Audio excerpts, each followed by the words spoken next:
I've been on a long grind. Yes, everyone. Welcome to another episode of FS Uncut. I'm your host, Daniel. Today I'm joined with Footsays brother, Michael. Mike, how are you doing? All good, my brother. All good. And I brought my free midfield family with me as well this time, you know what I'm saying? Exactly. Back after a long break. Cahill, how are you doing? Welcome back. I'm good, man. I'm good. Thank you for having me back. It's been a minute, man. It has been. And also back after a while, Dan, what are you saying? I know you might not be too good after today, but what are you saying?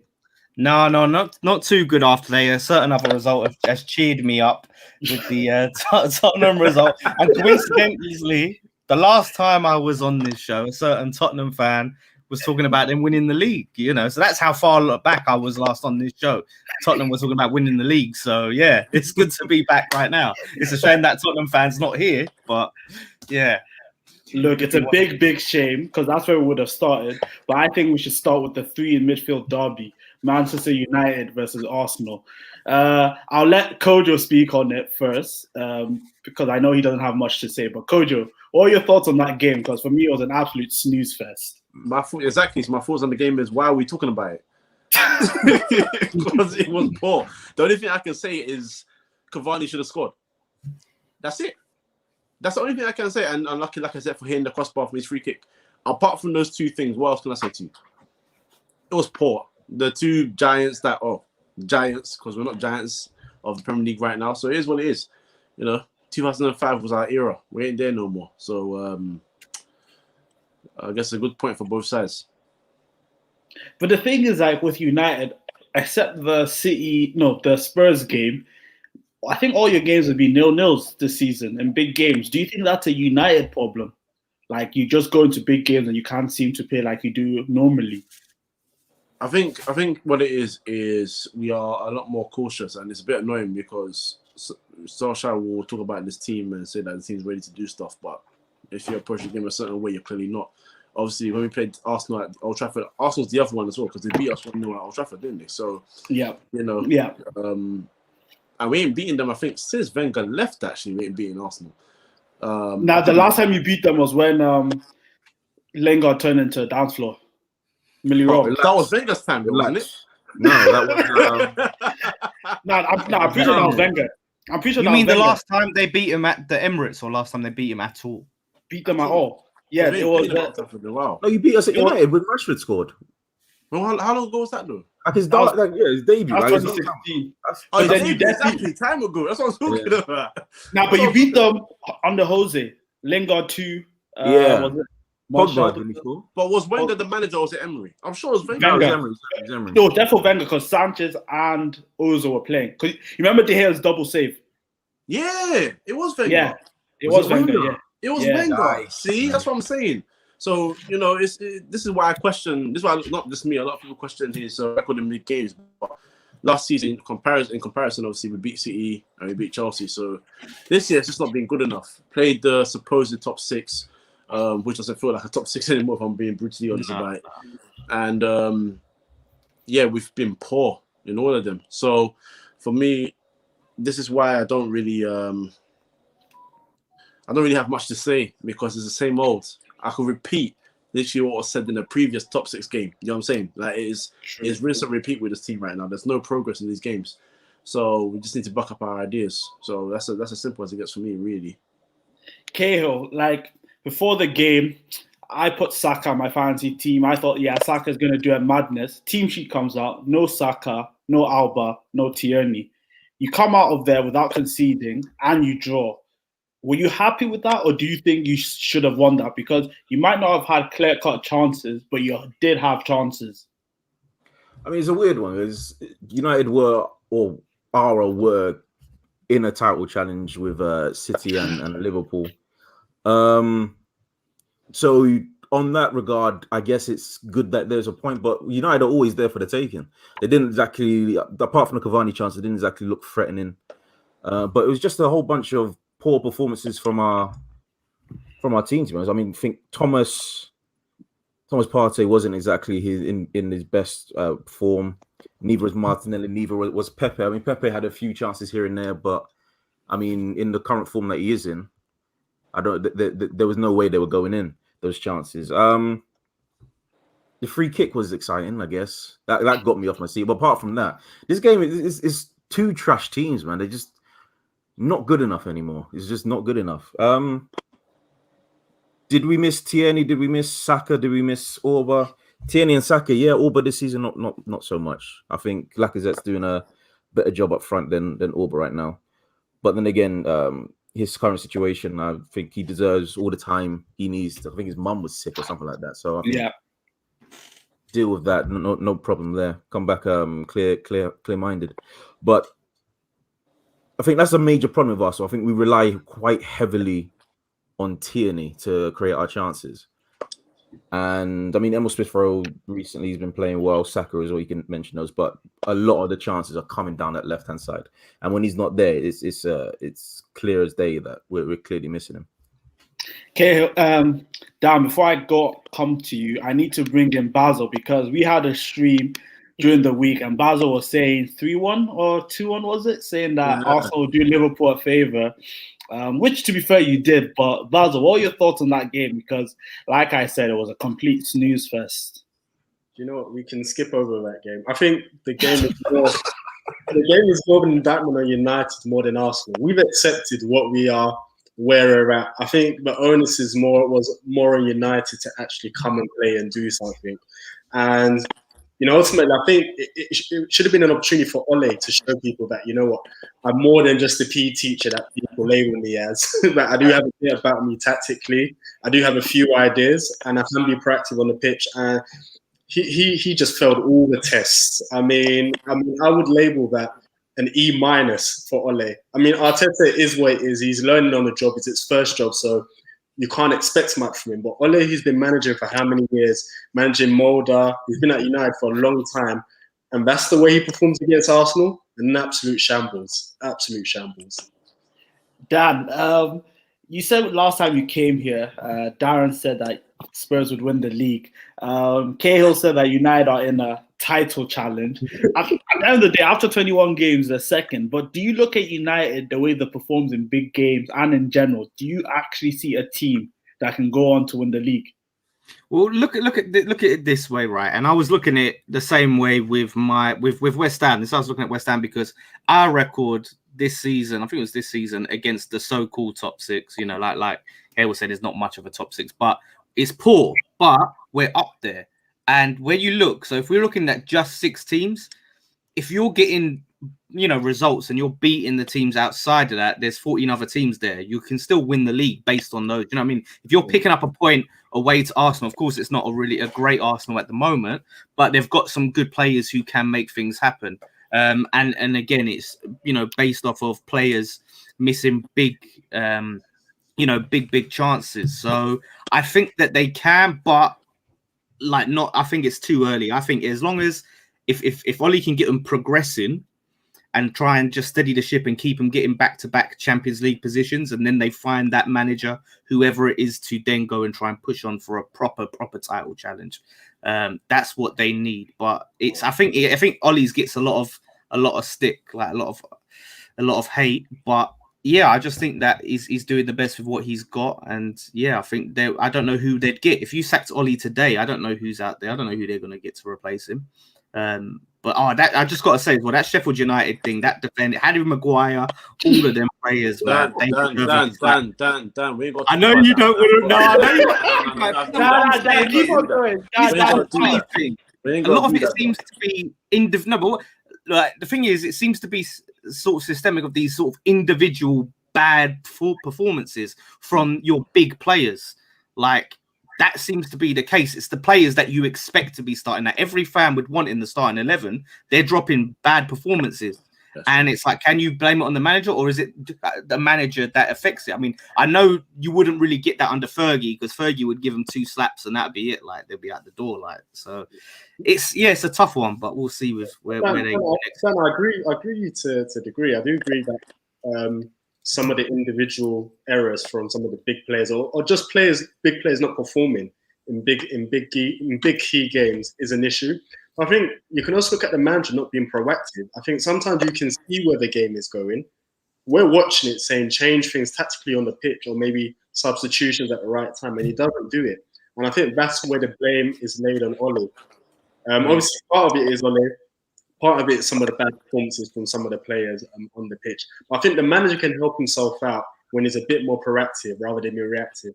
And most of the time, what I get from Ole is that he's very reactive, seeing how other teams do or what other teams do first before he decides to make a change or make a change in some shape or form. Well, this is where I agree with Basil, because our first change of the game was forced. McTominay was injured, so Martial came on. That was early in the game. The next sub didn't come until the 80th minute. Again and again. You're getting Moyes flashbacks, isn't it? The name that shall not be mentioned for the second time in a row. I love it. Dan, I'm telling you right now, that's East London Voldemort, bro. We don't say his name right now. Yeah, no, but you're right though. I'm getting those flashbacks, and that's why I get annoyed. I'm trying my best not to scream, "Get this guy out of here again," because I'm tired of doing that. It's the same old story. We go back and do rinse and repeat and all that. I don't want to go through the whole Ollie situation, but these kind of things that are frustrating. But yeah, the players don't turn up again. Rashford was indecisive as per usual. Bruno Fernandes at this point, no one can come and tell me, "Oh yeah, you see you like him, but you see he dropped stinkers." Yeah, because he dropped another stinker. Fernandes, right? 25 yards Fernandes, absolutely. 25 yards. Wow. All right then. Yeah. Ask Dan. Ask Dan about the FA Cup. Who else? But you're right though. Harry Maguire's and all these guys. They're supposed to be the linchpins of the team. Harry Maguire's a captain, and you can't rely on him as a captain. Steve Ayre said it to us best. The guy's got 4 relegations. You can't call him a captain. That's what it is. He's not a leader. That's what it is. That's how it gets down to. So that's a good point. Same old. But I also feel kind of sorry for Man United and Arsenal, because why have they gone from the 2 greatest managers to learning on the job managers? That's scary. That's scary. And it's even more scary for Ole, because you said it. 12 years experience, but he's still learning on the job. It's not for him. But it's not. Yeah, it's not as he had like high level experience. No, I understand the jump is big. Yeah, but we're talking about, we're still questioning what he does on the pitch. All the other stuff can be pressure, of course, but when it comes to just decision making and making substitutes, I'm asking for something little, you know. I'm asking for substitutes on the 60th minute, not 80th. 20 minutes earlier, I'm happy, you know. I won't complain. It's not like he's not got Premier League experience either. Like it was Cardiff, right? Yeah, how long he's doing that job for as well. I think he got them relegated. I don't think they sacked him, so he had the whole season. Yeah, he came in. Well, they were changing colours, like, you know, like I said, like Goku when he found Super Saiyan God level. Was it from blue to red or other way around? Literally, blue to red, and then they also tried to change their nickname as well. Went from the Bluebirds to the Dragons for a bit, then went back, and it was just a mess, man. So, but yeah, regardless, it's not good enough. Was that Ollie is the manager at that time? I completely forgot about that. He came in at like December or something, but at that point it was like a Derby situation. You're not saving them. Forget about it. Coach, just to stick on Ollie, because every time I've noticed, every time we talk about United and we talk about Ollie, it's always towards the end, and then you just want the show to be over because you don't want to talk about Ollie. But I want you to talk about Ollie right now. I want you to talk, because the issue I have with Ollie is when I looked at the lineup, I saw Pogba on the wing again. And the reason why I thought that was a big issue is because, okay, he played well on the wing against Aston Villa, but you saw against Liverpool, when United needed to take control of that midfield, Pogba wasn't there because he was out on the wing. Do you think that's annoying that Ollie just tries to do the same thing over and over? McFred with Bruno as his midfield 3, Pogba on the wing, Rashford outright. Do those things annoy you? Daniel, you said, that he played against Liverpool, and you could even make sense of it, of us and why he was doing Aaron Lennon reboot. Bruv, he's not a winger. That's as simple as it gets. It's very annoying. You know it's annoying. You know it's annoying. But at the end of the day, he makes the decisions. All I say is whatever decision you make better lead to a win. That's what I asked for. And that obviously didn't happen again. So we move on. Next game, innit? Even to add to that, I think my biggest issue with him is that the approach is where it's wrong. I think if you look at the results this season against obviously your conventional big 6, right? I mean, he's only scored in one game, and that was against Tottenham. And I can run through those results. Obviously, Tottenham, they lost 6-1. Chelsea, they drew 0-0. Arsenal, they lost 1-0. Man City, they drew 0-0. Liverpool, they drew 0-0. Arsenal, again on the weekend, they drew 0-0. And that should tell you is that if you're going into these big games with that approach and you've only scored against one team and that team handed 6 against you, but the others it's still that tells you a lot about the manager. And for me, he has to go at the end of the season. As Mark was saying, someone to steady the ship, and then afterwards, as Dan was saying, someone to steady the ship, and then bring in a manager who has better ideas, who knows how to approach these big games in a better manner, and isn't just content with putting Pogba right wing and saying, listen, a 0-0 is a good result. You never win anything with that kind of mindset, especially for the majority of those big games. You never win anything. At least managers can switch it up against certain teams. Like you look at Liverpool, how they played against Chelsea and won that game. Even when Liverpool played Arsenal and won that game. There are times where you can go for the draw. Liverpool did against City and it was 0-0. But there's times you need to change the approach against certain big teams. And with Oli, it's just the same old. And for me, that is what the biggest issue is with him at United. Forget this guy, man. It's a small coach mentality. That's what it is. And at big clubs, you can't have that kind of mentality. There you go. So forget this guy now. Let's go now. Moving on from United to Arsenal. Look, Arsenal, since they drew with Southampton, 6 games, they've kept 5 clean sheets. They're going on a good run. They're playing a lot better football. Cahill, what are your thoughts on Arsenal's mini turnaround? Do you think it's just a mini turnaround, or do you think like this will continue? What are your thoughts? I don't know. And that to me is better than me thinking that we wouldn't never have turned it around, because I didn't think we were going to get out. I thought we were going to be in a relegation dogfight, to be honest with you, because we were playing horrendous football just a few matches ago. But I mean, I was quite harsh with Arteta, so I guess I got to give him some sort of praise. He's turned it around. I mean, he's finally gone away from playing Willian starting Willian. He does play Willian. But then again, there are always these players that will always have a mistake in them. I've been saying this for 4 years now. I don't like Xhaka, don't like Holding, I don't like a whole bunch of these players. I brought back El Nene. I don't know.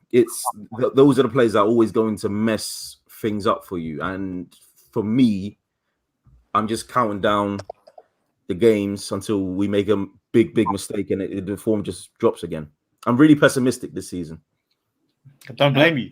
I don't blame you either. And Basil, how about you? Because look, when we signed you on Footsays, we called you Arteta enthusiast, which was pretty However, at the moment, Arteta is doing his thing. So, like, are you swaying your opinion, or do you still think, nah, he ain't it?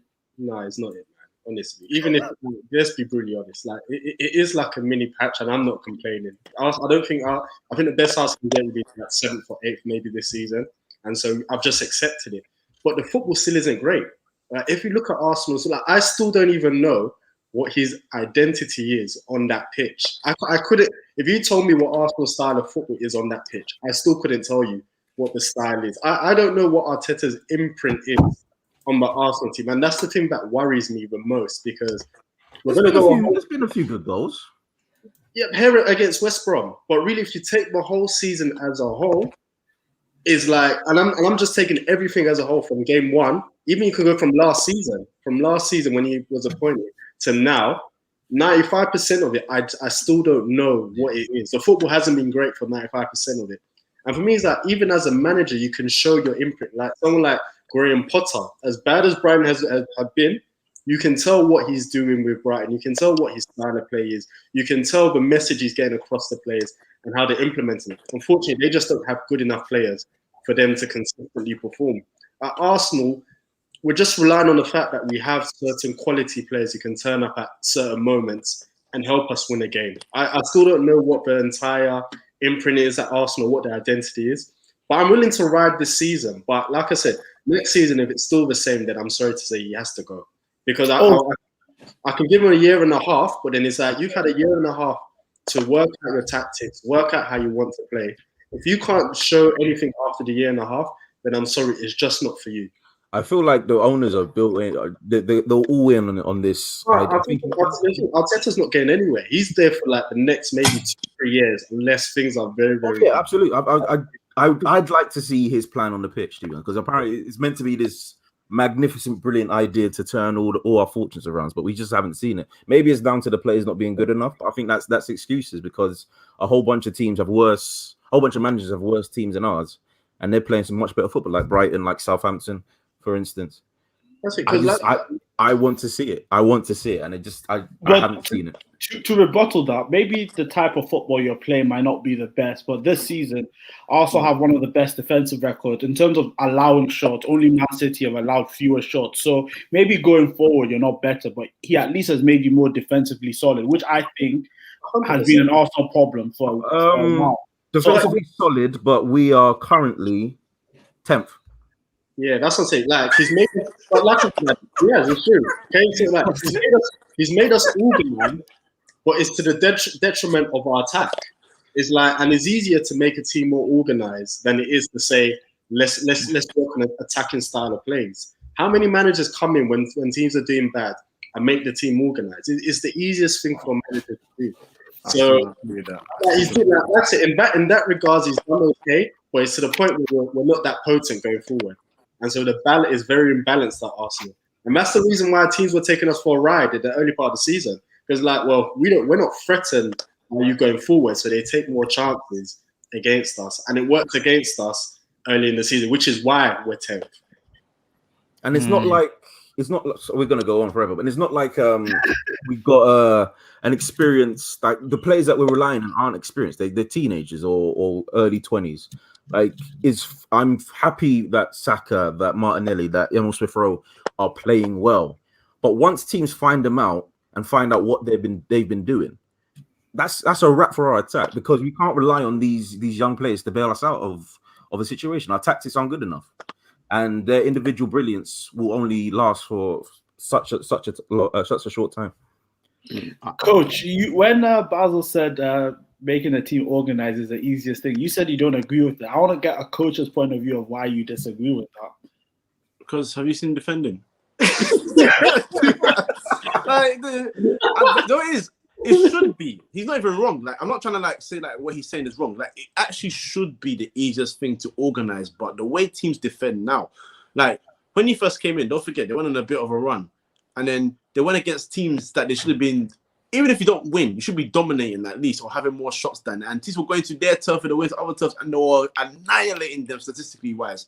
Shots, possession, everything. And it's just they haven't been organized for ages, and now they've got a bit of form, and they're looking okay defensively, to the point where Luis can get a shot hit at his head. It goes over, and he's doing big celebration because of that. I'm sorry, that's not improvement for me whatsoever. Every team, bar one, for me in this league right now is still poor defensively. That's as simple as it gets. So for me, organization should be the easiest thing. But in this era of modern football, it ain't at all, bruv. It's actually the worst. You can teach now centre backs to learn how to pass far forward so they can go and make attacking options, but you can't teach them how to do marking. Allow it. No, but in the sense of like changing the way you play and being less attacking, to then try and concede less goals, like kind of what he's done. He's made his team more defensive as a whole. Maybe, I get what you're saying, but I think what Baz was looking at is you go into a side, you change the way they play, you make them a little bit more compact at the back, have them going forward and exposing themselves a bit in that respect. I think in that regard, that is quite an easy thing, and to cut goals down. I know what you're saying in terms of a lot of these individual errors and individual mistakes and things isn't so easy to cut out. But I think that's what he's done. He's sacrificed the attack for the defense. And I think if I'm an Arsenal fan, I would rather go back to like the Wenger days or the Emery days, where maybe there will be a game where you drop 3 goals or whatever in a game, but then you go and batter another team 4 goals the next week. And they was doing that and still getting up in the European places. They was finishing higher than they are under Arteta, where they finished 8th last season.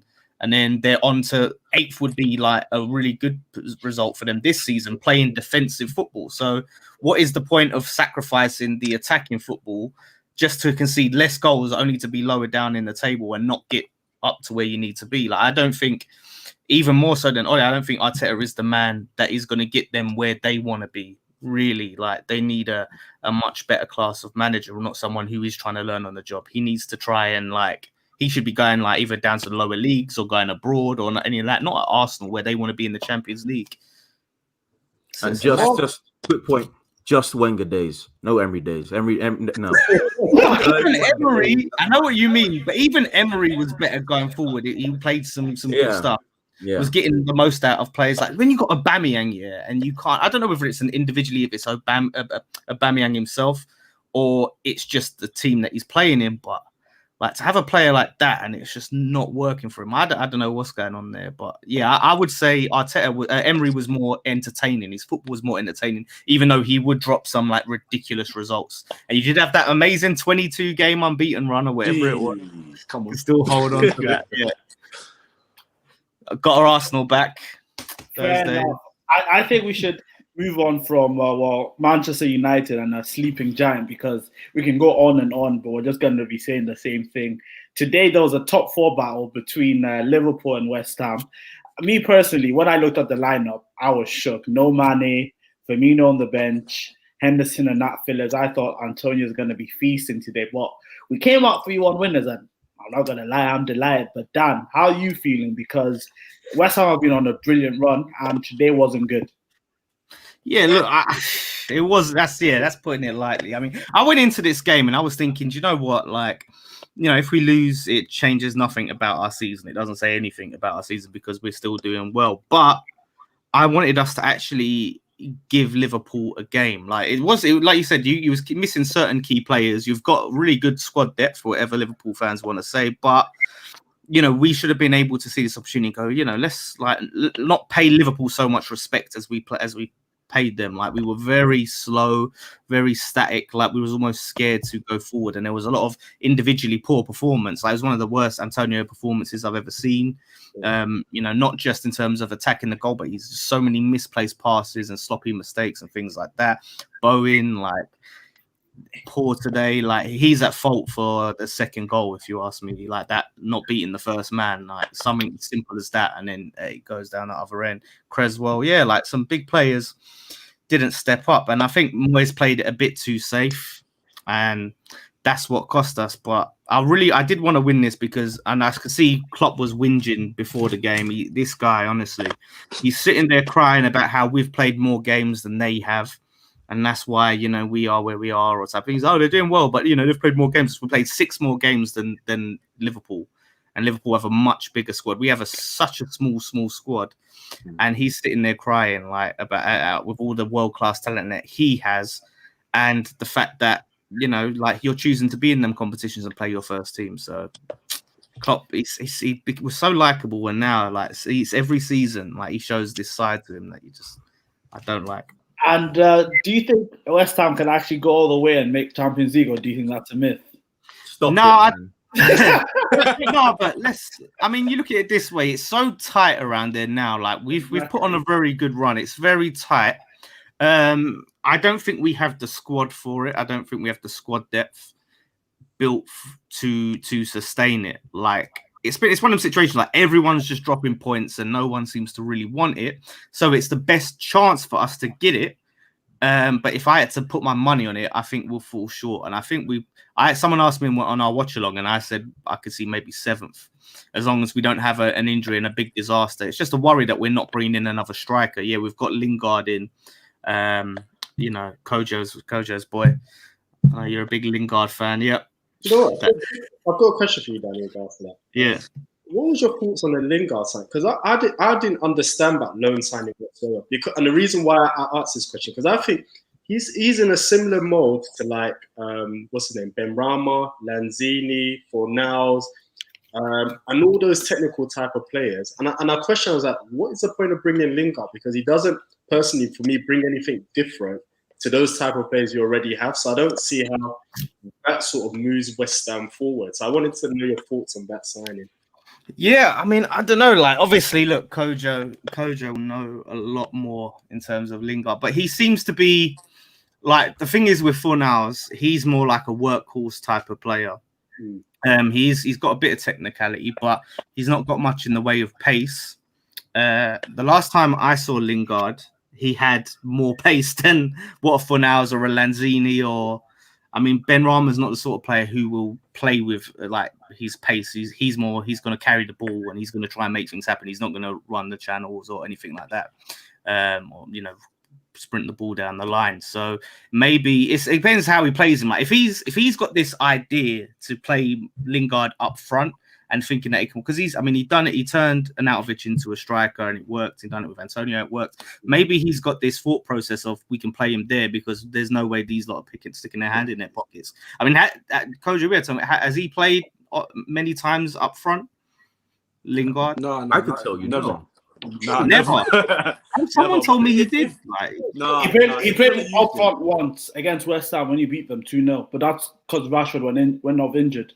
Okay, yeah, so he became a makeshift, but he's not But I think your best way to use him would probably be just behind Antonio, because Antonio's hold-up play is really good. Lingard's best trait for me is his movement, and he actually has decent end product, decent. So if you put it through on goal, no, it's decent. No, it's decent. I'm not saying.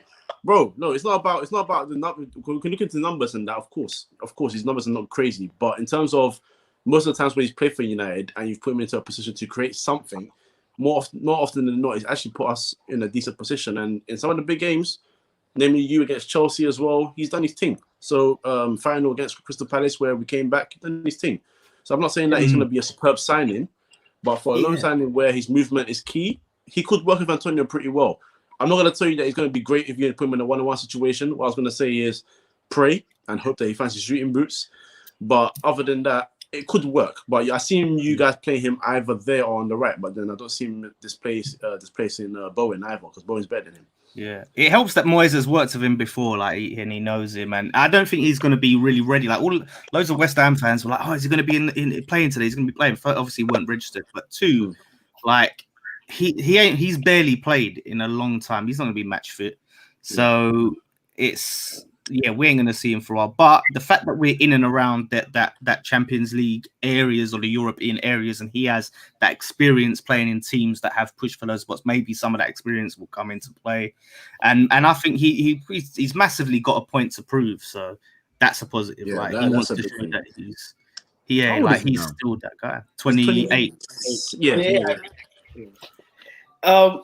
Basil, on the group chat, I know maybe it was a bit tongue in cheek, but you were saying Europa League places for Liverpool, Arsenal gonna cash Liverpool. But now at the moment, I had to put that out loud because that was getting to me, and now I was starting to believe it. But wait. Basil, don't forget though, he was shouting back. He was shouting treble in the group chat. So don't forget. So. Swear down.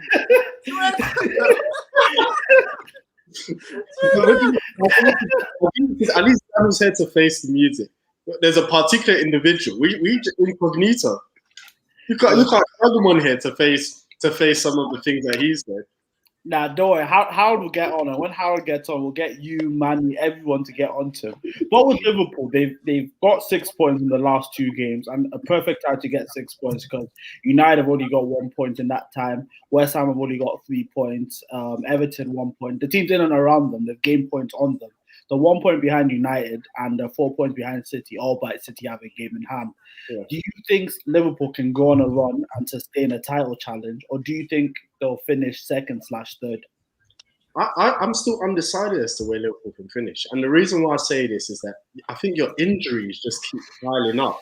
And I think it's going to take a toll because I think it is players can perform for 1 or 2 games, but to ask them to do a makeshift defense, to do it for like a number of maybe 5-6 games, it sometimes counts against you. Like, for instance, I think West Ham should have taken the lead today through that Antonio chance they had. Should have at least hit the target. And if he scores that, it changes the dynamic of that game. Obviously, Liverpool scored the first goal and then, ultimately heads dropped against West Ham. And obviously, Liverpool have got City next week.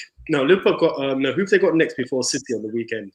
We have Brighton on Wednesday, then City on Sunday. Brighton is once again will be another difficult game. I still think Liverpool will probably win, but I think Brighton will make things difficult for you because of the way they play football.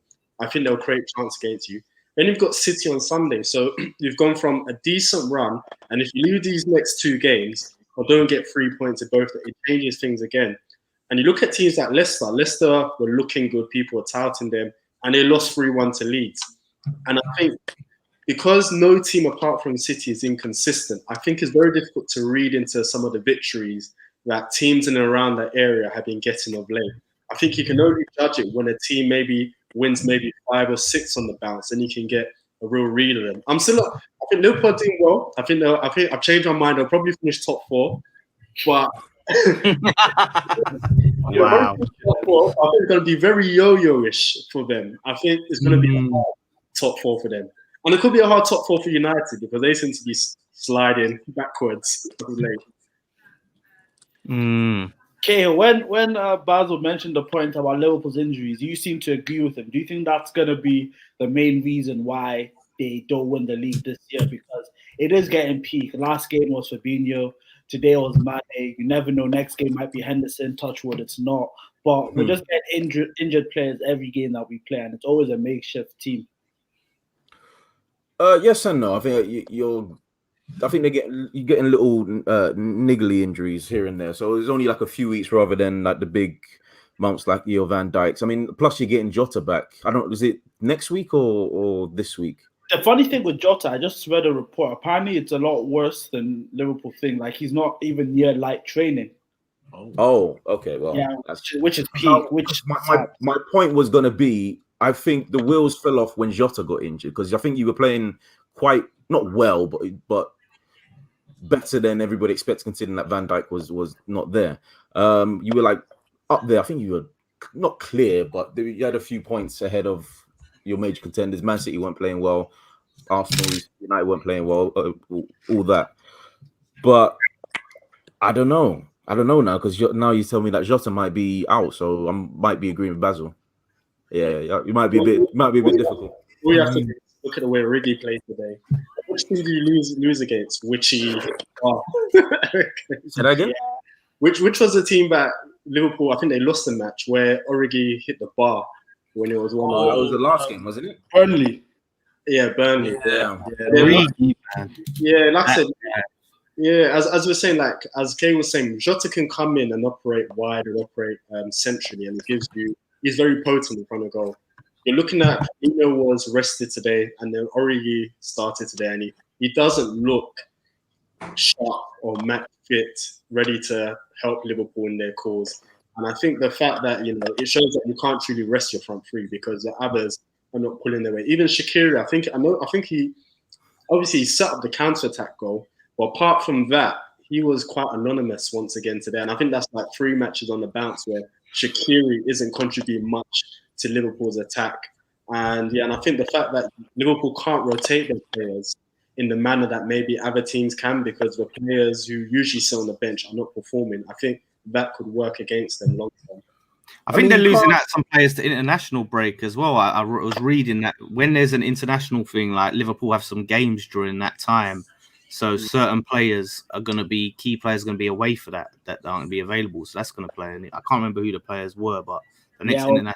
It was Alisson, Fabinho, and Firmino, which are 3 very key players. So Alisson, you might not touch top 4, you know. I need to allow it, man. All I'm going to say is West Ham are coming for your spot. Yeah, you can have the 3 points. We'll have the top 4. Coach, I'll come to you because you're level-headed. You don't like trolling like Basil like to.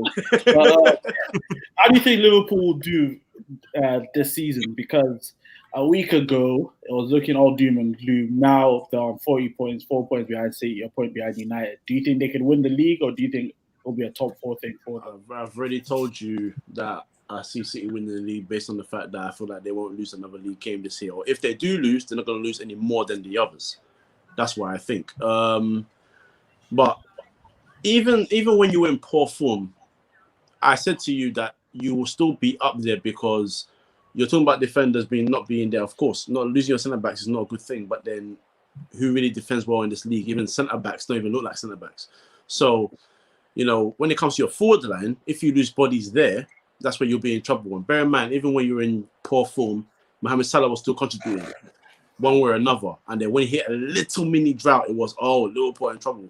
Now look at him today, for example, look at the quality. By the way, people that say, there's a little side note, people that say he doesn't play, the way he looks doesn't look pleasing. Really? Bro, I'm tired of it. Did you see the goals? Are you not entertained? Really? Yeah, Surely? I agree with that, Matt. I think that's it. I've always said aesthetically, he's not he's not great to look at as a footballer. But who cares when you're effective? If you're going to score goals in more or less virtually every season, more or less every game, like in the majority of games you play, and score 20 plus goals 4 seasons running, I don't care how ugly football-wise you look on the. I disagree with the idea that he doesn't play aesthetically. Yeah. I can disagree, but that's like the argument people have against him. And I'm like, listen, I feel like they're comparing him to Mane, who's easy on the eye. When he plays beautifully. Like he's easily the best dribbler in the league. But Salah's not that far behind him. He just relies far much more on his pace than he does his technical ability on the dribble, which if he gets past players, he gets past players. Salah's excellent. The way he beats players in terms of close controls. Look at some of the goals he scored. And he scores from different types of ranges as well. Against Chelsea when he took the ball on his left foot, cut in quick and just whacked one straight to the top corner 2 or 4 years ago. Like the guy for me personally, I just love watching the guy. I think we've come to an era where, someone like, for example, Hazard, when he goes through in the dribble, beats maybe 4 or 5 players before he scores the beautiful strike. That's what people are in love with. Me personally, if you get a touch, beat 1 or 2 players and then swack it in. Look at today, you have to even beat anyone. One chop of the shoulder, went the other way, bang, top corner. Ball came over, controls the right foot, finished with the outside of the left. Bruv, bon appetit, bellissimo, all of that, bruv. All of that, you know what I'm saying? Hey, yeah, we're going 3 now, bruv. Why are here? So that's what we're doing here. So, like, me personally, I loved watching that. It was beautiful to watch. Even as an op, I loved watching that, you know what I'm saying? But as long as you have him, you'll still be in and about for top 4. I still feel like City are going to win this league. But in terms of him, as long as he's available, I wouldn't stress. When you lose him, or if you use him, I don't know, I'll give you bad omens. Forget the Wednesday. So obviously, like I was saying, when you lose him, then you'll be in trouble. But until then, you're living easy, man. Trust me. As long as he's there. Pardon? What's Mane's injury?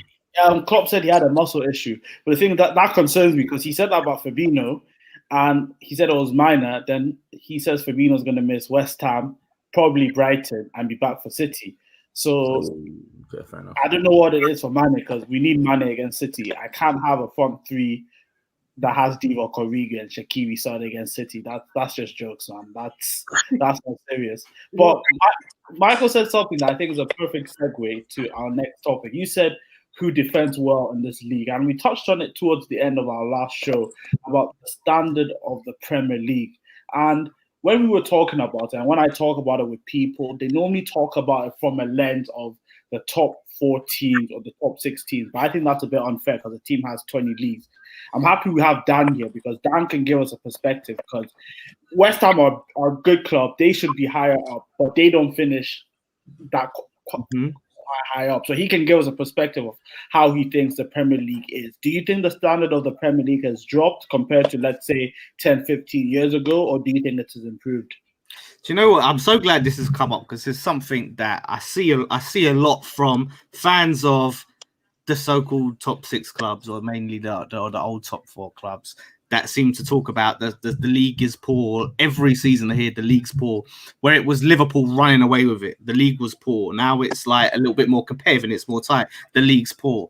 It's not that the standard of the league is dropped just because of these teams they perform. It's more competitive now. Like the gap is closing so much, whereas the money in football now, like it's not like where back in the day where you had Man United and Arsenal and them would just have all the money, and the Chelsea would have like all of this big money and could splash out on everything, and other teams couldn't really splash the cash. Now, like everyone's getting this TV money and to an extent can bring in good players, and the scouting has improved and people are finding some really good signage. You know, we've got like players in like Souček and Soufal from like the Czech league and stuff like that. You've got Aston Villa have got Grealish, like, you know, on fire, and it's just that competitiveness of the league has just improved, and it's now no longer. I don't think it's never ever going to go back to the times where you saw the same teams filling out that 6th to 1st place spot. It's never going to be that way. So if people think it's a poor league, that it's going to be like that forever now, because that's just the way football is becoming because of that closing of the gap. So that's just going to have to accept it. And Keho, what do you think? Because you said at the start that Manchester United and Arsenal are crap teams. And we would have never said that 10, 15 years ago. 15 years ago, if somebody came up to you and said Manchester United and Arsenal are crap teams, you wouldn't even pay them any attention. But now you can say that with your chest. And United are second. So would you say the standard of the leagues have dropped, or would you agree with what Dan has said, that the gap has just closed from the lower teams to the top teams? I believe that the standard of the league has dropped.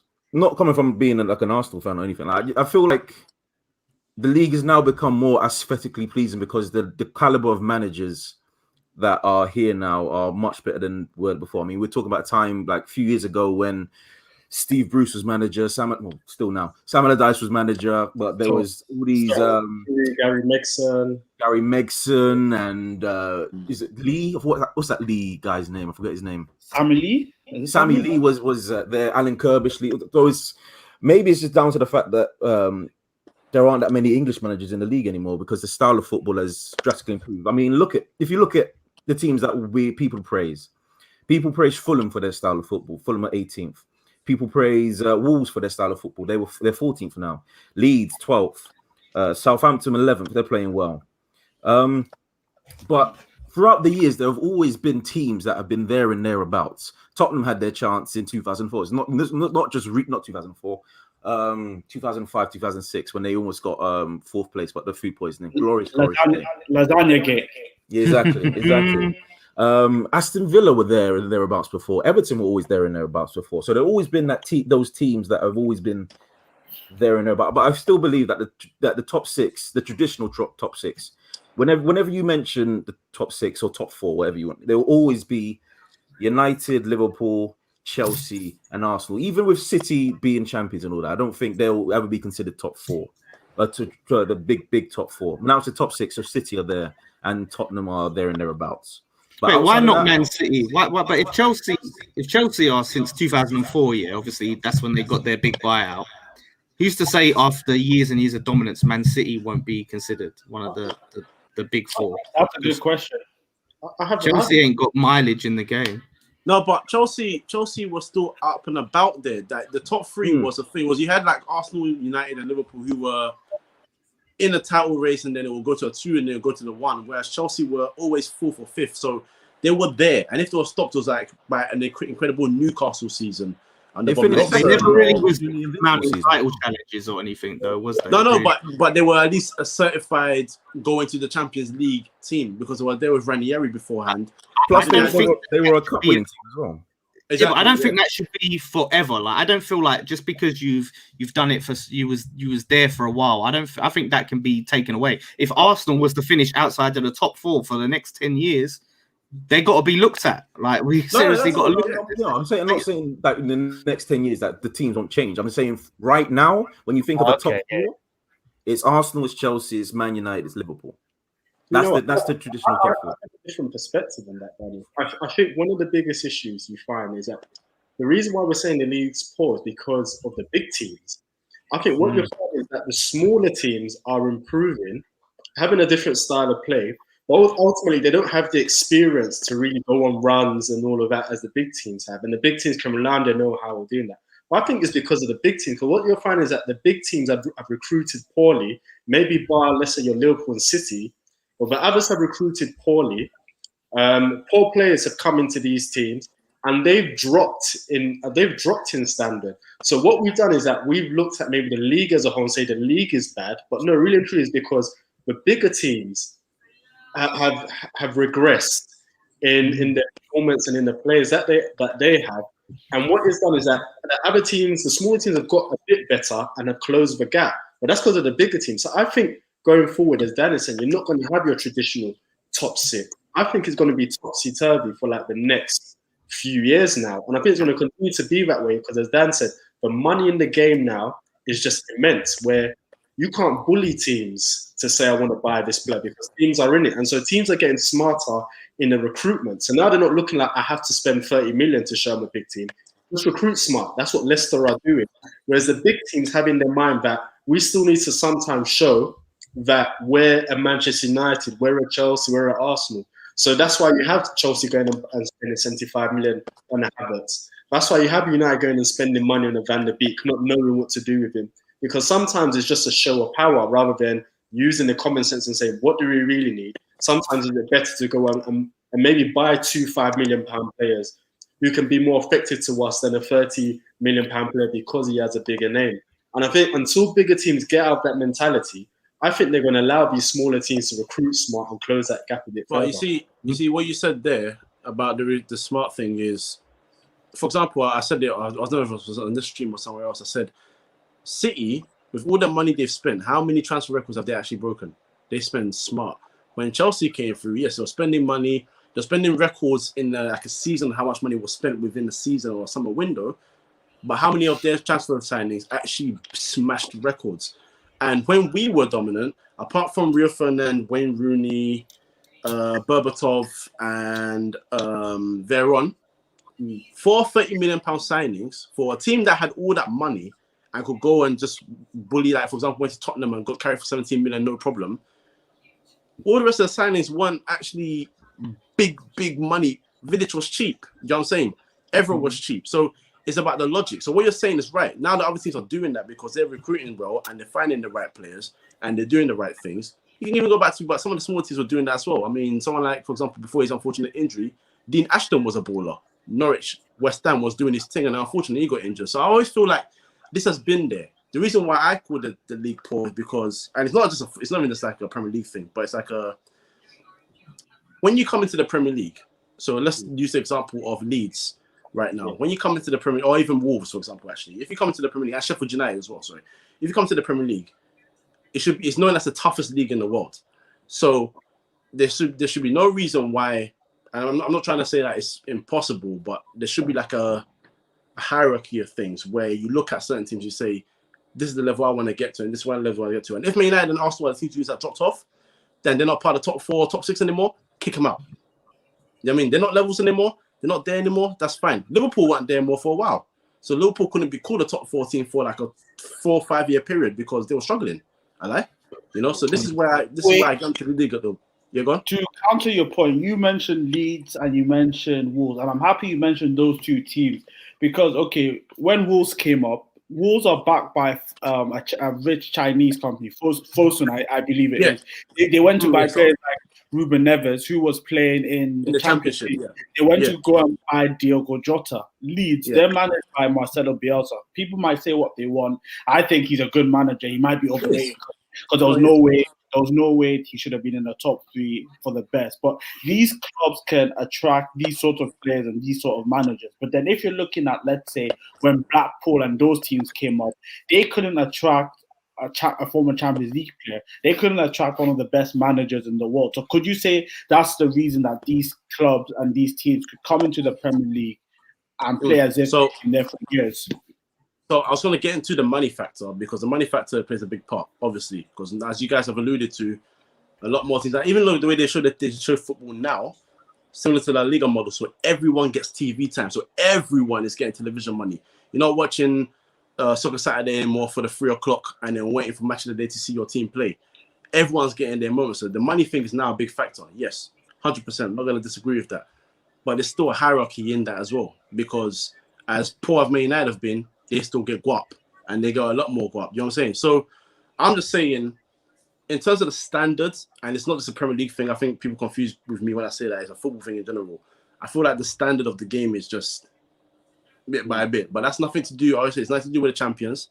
And if West Ham are one of those teams that are improving, doing their thing, I'm not going to rip onto them, even though I don't really like their manager. But you have to look at it. You have to look at Leeds in terms of history. They have a huge they have a huge Premier League history behind them. Plus, they're also it's a pretty decent city to live in. All's close to Birmingham. Well, I think it is Birmingham, isn't it? It is. Yeah. So if you talk Blackpool, I don't think would. One, they don't have the Premier League pedigree, and 2, they didn't have the location. Oh, Blackpool's quite nice, but yeah. I don't think they have the location to attract all the big players. I mean, all the big players, they still go to the Chelseas, they still go to the Arsenals because of the United, because of the location. But the thing is, like you say, location, but like Wolves is, even though it's near Birmingham, it's a little town near Birmingham. Like it's pretty much Little Lisbon, isn't it, right now? So the reason why they got is Little Lisbon right now, because the reason why a lot of these Portuguese players went there because there's a Portuguese contingency, and there's a feeling of home. There's a feeling of what's the word I'm looking for? It's like a community type of thing. That's like a community. That's why people went to Wolves. I just don't see like the traditional, like if you go top four last season, who finished top four? It was Liverpool, City, United, and Chelsea. How many of those teams have been consistently finishing top four for the past, I don't know, 10 years, for instance?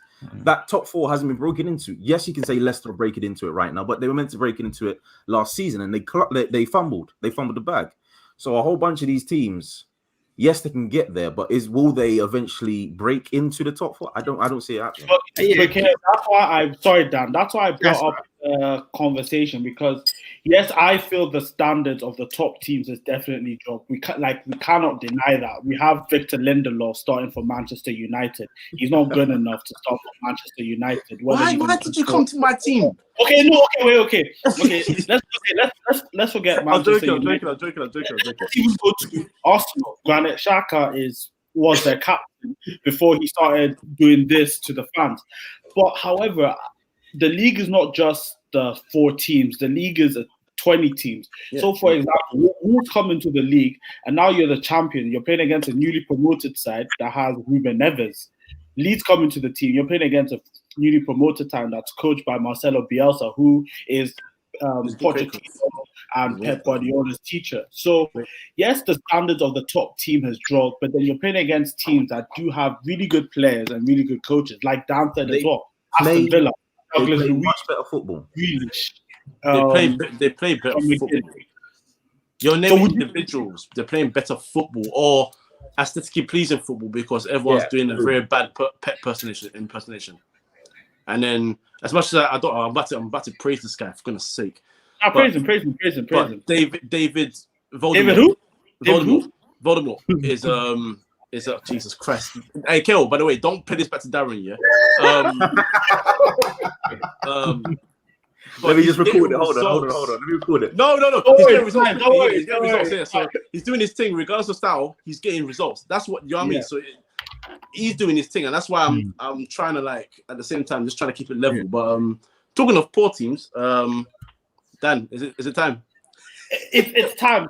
Okay, I'm going to introduce somebody that his team is managed by one of the greatest managers ever. But after we introduce Jack, I want Dan to say his point, because I think Dan was going to go on to a good point and I really cut him off. Sorry, but introducing Jack, what are you saying? Jack, don't worry. We'll give you opportunity to talk about the best team in North London for now. But Dad, what were you gonna say? No, I was just gonna make one point about just Arsenal and Man United fans not being able to come to terms. Not everyone, I think Basil and Keiko are both level-headed, and Coach as well. Joe is level, but a lot of the fans find it hard to come to grips with where they are, and not realizing that this is kind of the natural order of football. Because if you go back 30 odd years ago, Everton were one of the top 4 teams. Aston Villa, Nottingham Forest, Leeds. You go back to the 30s, probably one of the best teams in the country was Huddersfield, winning back-to-back league titles. So this is kind of it just has that. It has that flow. Like Man United were in relegation battles, when Fergie first went there, and then they became, the most dominant team in probably the history of the league or whatever. But sometimes that's just how it goes. And it could be a situation where these teams are going to have to get used to being outside and not dominating. And I think what's even harder for both Man United and Arsenal is they were teams that had long-term managers. Yeah. And then now we're trying to find a way post those managers, and it's going to be really hard to get back. And that's just the way it is. So they might be one of those teams that become the next Everton or the next Villa or the next Leeds or whatever, where they're just, and that's just how it is, you know. And then someone else less to feel that. Expensive Everton, you've proven my theory. Thank you. Look, now we have a new guest, and since I'm the host, Jack, I'd like to be the one asking you questions. But the way this team started, I think I should just pass off that duty to Dan, because Dan has good feelings about Spurs. So Dan, whatever question you want to ask Jack, ask him, innit? First off, I want to know, and this is going to be on record, so you can't lie. Like, there'll be tweets, there'll be videos. First of all, I want to know is, was you one of the Tottenham fans that was saying we're going to win the league? Definitely not. Definitely not. I think some of you who've known me for longer know my pessimism on this club. Do tweets. Listen, I'm not even going to delete any. My hands are up here. Check. I would also like to apologise, because I think there was a moment I said Tottenham could win the league. Wait, wait. Since we're live on the stream, wait, Kale, you're gonna hear this and you're gonna lose your head. Do you know what Basil said? In a group chat? He said, if Tottenham win the league, Jose Mourinho is the greatest manager ever, like greater than Fergie. Yeah, no, I agree. I can see that. I did say that. I can see where he's coming. Stop it. If he was to win with this crap team. I apologize for thinking. No, hold on. He said this crap team. Crap. No, but like to be the man who brings the league to Tottenham of all the teams, bro. Like, this is Tottenham. Come on, true.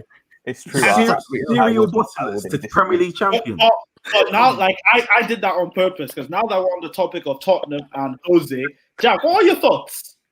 Oh man, where do I begin? Listen, before I get on to Jose, right, I'm gonna say this just to, if there's any Jose sexuals out there that are gonna come at me. The biggest problem at the club is Levy, it's Enoch, it's all of them. They're the biggest problem. They're the biggest parasites. The recruitment is awful, and when we need it most, they haven't delivered. Like, in terms of taking it to that next level, to that trophy level. We've gone back so far now. It's just I don't know where we've gone back. Where were you to begin with? Wow. No, where are we? We've regressed. You know this, man. Come on. Oh man. But anyway. Okay, so I just wanted to get that out of the way, because there's actual Jose fanboys out there who just follow team Jose manages. Like, it's insane. It's a disease, in my opinion. But anywho, then you got the manager himself. My word, this is Santini 2004. This is Juan Ramos 2008. This is AVB 13-14. This is Santini.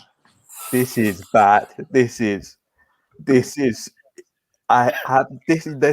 We haven't played worse football than this. It's on par, but we've definitely not played worse than this. It's bad, man. It's horrible. And the fact that we're doing this against teams like Brighton, like Fulham, like Crystal Palace, like Brentford in large spells, it's embarrassing, man. Even against West Ham in that second half, where we just let them come at us. For what? I don't know. This manager's finished, man. What game that was? He is finito. He is done out here. He went from being an elite coach to a good coach at Man United he's not even good anymore. He's not good anymore. He is. Honestly, get this Perry Pulis out of my club, man. I'm done. Does the form from the start of the season not count for anything? Does that not count for anything? Any points in his favour? That run you was on where you were top of the league and all of that stuff. That's Kane and Son, man. That is Kane and Son. That, honestly, Kane and Son they've done this before as well. What Kane and Son are doing, they haven't not done before. We've seen Kane has bagged 30 goals a season. Son has bagged 20 goals a season. This isn't something that's not been done before. Under a previous manager. 6-1 against Man United. What was that? 6-1. 6-1 against that's capitulation on their part. That's 2-0 against City, 2-0 against Arsenal. We won 3-0 against Man United at Old Trafford before. We've beaten Arsenal at home before. We've beaten City at home before. We've done all these things we've done in the past. What is different? What is different? True, yeah, it's true. Well, listen, if you go out and win that Carabao Cup here, And I think I had this conversation with you guys on Twitter anyway. But still, for him, if you win the Carabao Cup and get Champions League, come on, like that's a big improvement on Poch. The trophy and Champions League finish. Ramos won. It's more successful in terms of trophies, yeah. But does that make him a better manager? Does that make us enjoy the football more? Does that make us get the Champions League football that we want? You know, because if he does win the Carabao Cup without getting Champions League football, he's on the same level as George Graham and Juan de Ramos. Is that what he's going to brag about? Is that what he's going to brag about? Because if that is, then that is.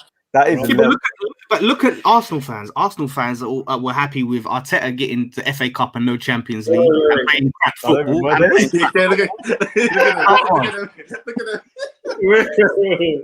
No, we won't. The FA Cup is a prestigious trophy. Not as prestigious as it once was. Come on. But the thing is, don't do that. You've been here saying no one cares about FA Cup. Don't come and now say it's prestigious. No, but Jack, on a real though, let's say like to add to Dan's question, because like I saw the conversation. I think Toby was involved as well. Let's say you finish in the top 4, you win Carabao, and you win Europa League. I don't know Spurs' history, but will that be your first European trophy or the first one in a long time? We've got two of those before. Okay, you have two, but that'll be like your third European trophy. Would you change your mind on Jose Mourinho, or would you think it's a thing where in Manchester United as well, he won the Carabao, he won the Europa League, but the football is a bit stale? If he gets those two trophies, because obviously we know where the Europa League will take us next season. Yeah. Then I'll give him a window to get his defenders, because I get one thing I will give Jose is our defense is a shambles. That every single one of those defenders, Eric Dyer he's down there with Vlad Kirikes, with Anthony Gardner, with Ricardo Rocha. He is down there with some of the worst. Hey, that's the thing. He's going way back. For all those people who don't know those players that he mentioned, apart from Vlad Kirikes, I think it's past your bedtime. But continue, Jack. But yeah, he is him and David Sanchez as well, just as bad, if not worse. Toby Alderweireld, he was one of our better defenders today. I mean, that clearance was and that tackle and block he made is immense. I mean, he's nowhere near the player he was. He shouldn't be starting if we want to get Champions League football, but he's got credit in the bank because he is probably one of the best defenders I've seen at Tottenham. I think him and Ledley King are sort of on a par, in my opinion. So I'll give Jose that. I'll give Jose that defense. But a top manager plays adaptable football. He will play to the team's strengths. And our strengths lie with we've got players like Ndombele in that midfield. We've got Kane and Son, obviously. We don't play through him. We always go out wide. And it really bugs me whenever the centre-backs have that ball. It's either overshot wide or undershot wide. The other team has possession. Playing through the midfield, who are very competent on the ball, both of them, Ndombele and Højbjerg, they're very competent on the ball. So why don't we just play through those players? Ndombele he's elite at that half turn, at breaking lines. He is so good at that, but yet we don't maximise. And again, Michael will know this, as you know, you've seen Jose, calling Pogba a virus and just dropping these players and just not getting the best out of them at all. This guy, man, he is the Algarve Allardyce. He's done. He is finished. You know what? Can't do it. That match, right? And I knew he was going to absolutely do this. I knew he wasn't going to start Vinicius. And I thought to myself, there's no way you could start this match putting Son as your main striker, because Son doesn't know how to operate. He can do it here and there, but he's not an out-and-out striker. And obviously, when he does that, he fades out of the game. And I think the second half kind of changed when you brought Vinicius on, having a recognised striker. It improved things a bit. And I don't understand Jose when he makes these decisions just to prove a point. Like when Kane was injured, he immediately a striker should be put on. Or put on Winks and Lamela. Come up against Brighton, played with a recognised striker. Played with a recognised striker. And he did what everybody thought he would do. Slap on Son up front and then hope like Bergwijn and co can do a job. And I sat there, I was like, there is no chance Tottenham are going to look a threat with that front line. And obviously, you saw when he put on a recognised striker, it changed a bit. And I don't know why Jose does these things to prove a point. It's infuriating. Honestly, absolutely infuriating. But just watching it as just a neutral is ridiculous to watch. You're an Arsenal fan and you're infuriated, so that says it all, man. That says it all. Literally, he's a focal point. You need Jose's systems require a focal point, right? So Son has played up front under Poch on his own when Kane was out, and it worked. He covered well and he scored. Under Poch's system, that actually works. Under Jose's system, my word, it just looks pathetic. And again, you begged for a striker last season, for a backup striker for Kane last season. You got one, and you bring on Winks and Lamella. I just don't get the logic of this man. How many people have I spoken to that have told me this when at Man United? Like, I've heard this so many times, and I'm just echoing exactly what Man United fans are saying 2 years ago. Copy and paste. It is the same thing. And you know what's mad? If somebody were to tell me that out of the two ex-Man United managers between Jose and David Moyes, Jose would be the one doing a worse job after 21 games, I would have laughed at them. And at the moment, Moyes is doing a better job than Jose. Mike, I know you might not like David Moyes. No, I thought you were talking about at my club. I was about to say, hold on. No. Two ex Man United managers. Right, Yeah. So like David Moyes with West Ham, and I do think West Ham have a good squad, but the way West Ham play football, the way West Ham approach games, it's a lot better than the way Spurs do. And it's shown on the table. So Jose, he needs to buck up his ideas fast, because if he fails at Spurs, he only has two options: Italy or national football. And once you go to national football, that's a sign that you're finished. Who's going to manage? Arsenal are coming for Spurs again. That's all I'm saying. We're coming for Spurs. Probably are, you know. But Tottenham stays back. No, we're gonna be carrying out the same Tottenham's Day this year. We'll be flying that flag. It's gonna be St. Tottenham's Days in East London this year. When you say he's going to manage in Italy, what for who? Sassuolo? Like, come on, man. This guy is probably like Roma or something. Roma, Inter. He never goes back to Italy. He doesn't. I think he loves Inter too much, and he's not going Inter. Yeah. How many times does Jose have to fail for teams to realize how bad he is? Like how many teams does he have to do this with? I think these teams have some common sense. I think I can't see him at. I can't see him at Inter or Roma. I can't see him at a club. I guess because technically, in his whole career, it's only the last two that he's really had a shambles at. Like in terms of at Chelsea, yes, his last run at Chelsea, the end of it was an absolute disaster class, but he still left there Premier League champion. Before that, Real Madrid, he was crucified for getting rid of Casillas. Moments later, they were booing him because they wanted the title with Mourinho. Like, and of course, before that, we know about Inter Milan, we know about Chelsea and Porto. So I think because it's just these two, and even with United, some United fans would look and tell you that he got a second place and then he wanted defenders, and we told him no. And the disaster class came. But then no one can blame him, or no one can blame the owners for him starting Scott McTominay at centre back against West Ham and getting packed 3-1. No one can blame the owners for dropping Pogba and Rashford and Martial against Sevilla, both home and away in the Champions League. So there's some factors. You're right. There's some factors that he just can't be defenders for. And this situation with Tottenham. Yeah, exactly. So with Tottenham, no, you're right. You get your backup striker fine, and the guy's got a good goal scoring record the last couple of years. You've got him there, and you don't start him when you don't have a striker. There's no excuse. And the thing with Jose is, if the situation is good, he's dangerous. Like you don't want to play against him. You don't want him in your league, whatever. But if the situation's bad, he makes it worse. He facilitates the toxicity that a club has already, and it just makes it look worse, and it puts chairmen and owners of clubs off even more, and it looks even worse with him and the football. My God, that football is it's like when Gareth Bale left and we just had nothing. That's what it feels like. One last question on Spurs. So we've played 21 games. There's 17 games left to go. I don't know where you are on the table. I'm not even trying to be rude. I just don't know. I think they're 6. Like Basil said, Arsenal are coming for you. They're 2 points behind. Chelsea are thereabouts. There's West Ham as well. There's Everton. There's Leicester. Do you think you can make top 4? No, we ain't making top 4. That's not happening. Top we 6? We could stay in the top 6 potentially. But that's only not because we're good enough to stay in the top 6. That's because the season is a shambles and we could somehow still be in it. I think Jose is going to put all his eggs in the Europa League basket. To be honest, I think that's where he's going to Worked for Man United. Yeah, it worked but where Spurs, anyway, things are different. Did United ever lose against teams like Lask though? We did. That's why I just think it's a bad. But then again, we did play our second team. We actually put our eggs in that Europa League basket, bro.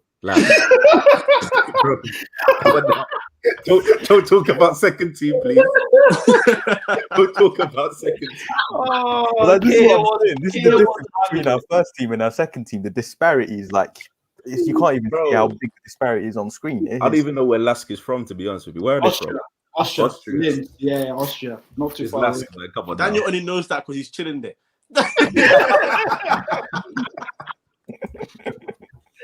Go your last, I wanted to pretend like I have big football knowledge. You saved me embarrassment, Daniel, man. I didn't even know where. I forgot. But Jack, I fully hear you because I saw it was 1-0, and I'm not gonna lie, I went to go do the dishes because I knew you weren't gonna score. And when I came back, it was 1-0. Lo and behold, Spurs and Jose, they need to box up their ideas. I did the same. At work, when you go to the loo and you take your time, you're on the phone. That's what I was doing in this match, man. I was just like, do I really want to go back out there and watch the rest of this game? See, I don't know if you know this though, Jack, because it's so tough at the moment. But if in terms of managers available, but is there any names out there that you think look, let's get rid of this guy, and anyone out there that's available? Because I can't think of anyone. Spurs really good. The only one I could think of is Hassan Hutel.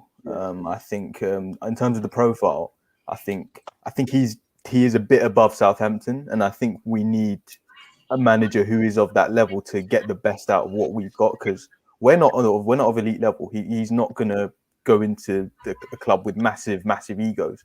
Kane is a big ego. Son, you could argue, but when he won't go into a club of that stature. So I think there will be some level of comfort, and there's a level change, but it's not a big level change from Southampton right now.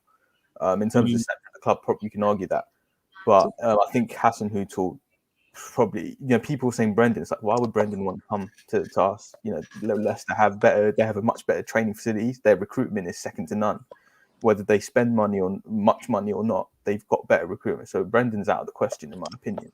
But Hassan Hutel, I think, is the only realistic option that I would take. Frank Lampard's out of a job. You've already got one Chelsea legend to betray their team as well. But you know what's a bit worrying about Spurs that people forget? Because obviously Son hasn't signed his new contract, right? And also, I don't think he's going to sign, because I think because I think he's like 28, 29, and he's probably thinking, I've got like one more big opportunity to try and win things. I think he's going to leave Tottenham, and I think what happens that Kane is going to look around and say, if he's gone and there's no one else of like my level of quality, I think Kane at a certain point may stomp his feet and say, you know what, Levi, you need to start negotiating my release. Because I think he's going to see maybe the after effect of maybe Son leaving the club for another team. And if Son goes to a team where he's winning trophies, I think Kane will look around and say, I should be winning trophies. I'm a better player than Son, and he's winning trophies, and I'm not. So I think Tottenham have that to also fear if they're not too careful.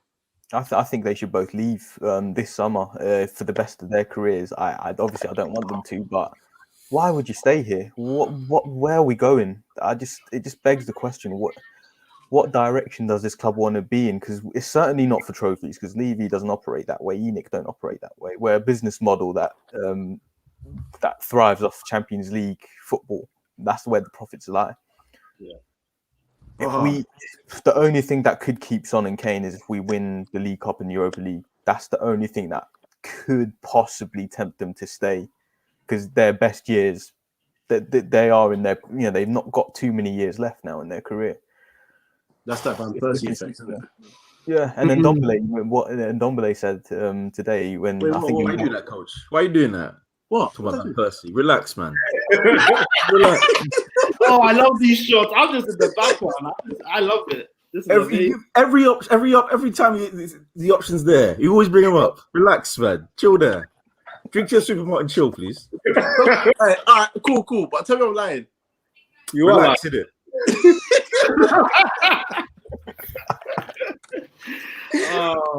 Oh. And Jack, final question before we end the stream. Before you came, I don't know if you heard the conversation. We were talking about the standard of the league. I'm a bit torn between that. Dan made a very good point about how it's more competitive. So the only people whose standards have dropped are the top teams, not the bottom teams. Do you think the standard of the league has dropped? Because you've been mentioning Santini and them, man. Do you think from Santini's time to now, do you think the Premier League has gotten better as a whole or worse? I think the top four at the time of yesteryear, that was strong. Because, again, you got to remember, those four teams were making Champions League semi-finals all at once, pretty much. So, and they were competing against, really, top Europe, Barcelona were under Rijkaard and, the Milans of that time as well. So the Premier League at its strongest in the mid to late noughties, it's that top four at the very least was insane. We don't have anything like that right now. And even our best team, City, how will they fare in Europe, will Pep change the style of football. Maybe for once they could actually break that quarterfinal, just because of the style of play. Because obviously his stubbornness was his downfall for both for Bayern and for City. But I think the standards definitely have dropped in, at least in the top four. The rest of, I think there are more teams of a higher. I guess there are a few more teams of a higher level that. If say the Spurs and the Leicesters were around in the top 4 days, and obviously you've got Man City as well, who weren't around then you have a bit more competition in the mid to late noughties. But if that top four existed now, there will be the gap would be huge, man. Fair enough. And I think that's a perfect way to end the stream because, Jack, I'm not going to lie, I even felt sorry for you. I just want to put you out of your misery. But guys, don't forget to like, comment, and subscribe. Before I leave, the non-footy says regulars, plug yourself. And I'm going to start with Dan because I like West Ham and I want people to be watching more West Ham content. Yeah, so no, appreciate that, mate. Now you can obviously West Ham Fan TV on everything. Come follow us on YouTube. We're doing the watch along since we can't be there. You might enjoy my frustrations today at the Liverpool one. You can go back and watch that, and then at the Lawless on Twitter for me personally, and you can tweet me or whatever. I'm very conversational. Cahill, I'm gonna try to do it because usually Coach does it. Free in midfield on every social media platform. So not every. Yeah, see, I'm messing up already. Free in midfield on Twitter, SoundCloud, YouTube, Spotify, Apple Podcasts. Is that it, Coach? Yeah, that's it. Cool. That's it. And Jack. Yeah, just follow. Well, you see my personal at there, but just follow us on. So we're Touchline Hotspur, so Spurs_Touchline. And yeah, we do a pod every Thursday. We did one the other day, or was it the other? Yeah, on Friday, and it was just absolutely depressing. So if you want to see more Spurs fans absolutely miserable, check us out. And yeah, just all banter, it's all fun, and yeah, check us out there. I think it's banter. I'm not sure about the fun part. Well, guys, that's been another episode on FS Uncut. Don't forget to like, comment, and subscribe.